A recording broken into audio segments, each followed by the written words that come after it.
I discovered James Joyce Ulysses through a BBC radio programme, but it wasn't an art show or critics forum. It was Junior Choice presented by Stewpot Stewart. It was 1973 and I was 11, and there was a record he used to play called Camp Granada, or Hello Mother, Hello Father, by the American entertainer Alan Sherman. And one of the couplets was, "The camp coach wants no sissies, so he reads to us from something called Ulysses." I wanted to know what it was. There was no Google in those days, so I went to something called a library and looked up in something called an encyclopedia and found out it was the Latin version of the name Odysseus, and it was the title of a 1922 novel by James Joyce.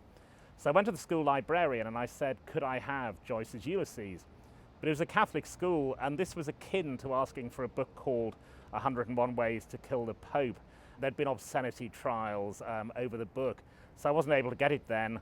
So eventually I went to a bookshop and I got one, although it was such a controversial book that it was actually quite hard to buy if you were under 18.